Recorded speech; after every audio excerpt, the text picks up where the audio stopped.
আসসালামু আলাইকুম। কেমন আছেন সবাই? আলহামদুলিল্লাহ আমিও ভালো আছি। আপনাদের দোয়া এবং ভালোবাসা। আজকে আমি রান্না করব বিরিয়ানি। তার জন্য কিন্তু সবকিছু আমি গুছিয়ে নিয়েছি এখানে। তো বিরিয়ানিটা কিন্তু রান্না করব আমি মহিষের গোশত দিয়ে। যেহেতু মহিষের গোশত কিন্তু সিদ্ধ হবে না সহজে, তার জন্য কিন্তু আমি গোশতগুলো প্রেসার কুকারে সিদ্ধ করে নেব। তার জন্য কিন্তু আমি শুধু একটু লবণ দিয়েছি আর আদা রসুন দিয়েছি, দিয়ে কিন্তু প্রেসার কুকারে বসিয়ে দেব আমি।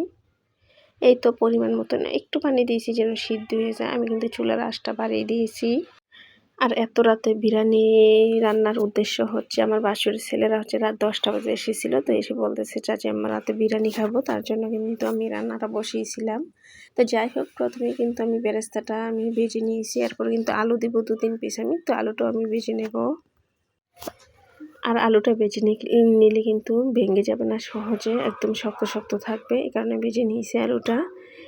এই তো আলুটা আমার প্রায় ভাজা হয়ে গেছে, নামিয়ে নিছি। এখন কিন্তু আমি বড় একটা পাতিল বসিয়ে দিয়েছি আর পেঁয়াজ ভাজার তেলগুলো দিয়ে দিছি, সাথে অনেকগুলো পেঁয়াজ কুচি দিয়ে দিছি। দিয়ে এখন হচ্ছে গরম মশলা দিয়ে দেবো আমি, এলাচ তেজপাতা দারচিনি এগুলো সব দিয়ে দিয়েছি। আর এদিকে হচ্ছে মাংসটা আমি নামিয়ে দেখতেছিলাম সিদ্ধ হয়েছে কিনা। না, সিদ্ধ হয়ে গেছে। আবার হচ্ছে অনেকগুলো পানি উঠে গেছে। তো যাই হোক, পেঁয়াজগুলো একটু লাল লাল হওয়ার পরে কিন্তু আমি মাংসগুলো এখানে ঢেলে দিয়েছি। আর গরম মশলা কিন্তু আমি অল্প অল্প দেবো এখানে। হলুদ ছাড়া কিন্তু আমি সব মশলাই দিয়ে দিছি একে একে। আর হচ্ছে বিরিয়ানির মশলাই যে এখন কেটে দিয়ে দেবো পুরো একটা প্যাকেট। 1 কেজি চাউল দিয়ে আমি রান্না করব। আর মাংস ছিল হয়তো 1.5-2 কেজি এরকম আর কি। আর এখানে হচ্ছে আমি টক দইটা ব্যবহার করব। আর টক দইটা ব্যবহার করলে কিন্তু খেতে অনেক মজা লাগে। তো মাংসটাকে আমি আর কিছুক্ষণ সিদ্ধ করে নেব, প্রায় 10-15 মিনিট সিদ্ধ করে নেব। এরপরে কিন্তু আমি আলুগুলো দিয়ে দেবো, না হলে আলুটা শক্ত থেকে যাবে। এই জন্য আমি আলুটা দিয়ে দিলাম। আর মাংসটা সিদ্ধ হয়ে গেছে অলরেডি। তো এর ফাঁকে কিন্তু আমি ম্যাগি মশলার প্যাকেট দিয়ে দিয়েছি 1 প্যাকেট, যেন আরেকটু খেতে মজা লাগে, যেহেতু বাহিরের মানুষেরা খাবে। আর ঘরের মানুষেরা খেলে কিন্তু না দিলেও চলে। তো মাংসটা কিন্তু আমার কষানো হয়ে গেছে। এই তো দেখতেই পাচ্ছেন একদম কালো কালো করে কষিয়ে নিয়েছি। আর চালগুলো কিন্তু আমি আগে ধুয়ে ঝরিয়ে দিয়েছি পানিগুলো। আর জানি না আপুরা আপনারা কিভাবে বিরিয়ানি রান্না করেন। আমি কিন্তু এভাবেই রান্না করার চেষ্টা করি। খেতে কিন্তু তবে খারাপ হয় না, ভালোই হয় মোটামুটি। এই তো আমার কিন্তু চাউলগুলো ভাজা হয়ে গেছে। আমি কিন্তু প্রায় 10 মিনিটের মতো ভেজে নিয়েছিলাম চাউলগুলো, যেন হচ্ছে পরে হচ্ছে নরম না হয়ে যায় ভাতগুলো, এই জন্য আর কি। তারপর কিন্তু আরেকটা পাতিলে আমি গরম পানি বসিয়েছিলাম, ওই পানিটা আমি ঢেলে দিয়েছি পরিমাণ মতন পানি। এরপরে কিন্তু কয়েক পিস কাঁচামরিচ দিয়েছি, একটু ঘি দিয়ে নেড়ে চেড়ে আমি কিন্তু এটাকে দমে রাখবো। এই তো নেড়ে চেড়ে এখন রেখে দেবো।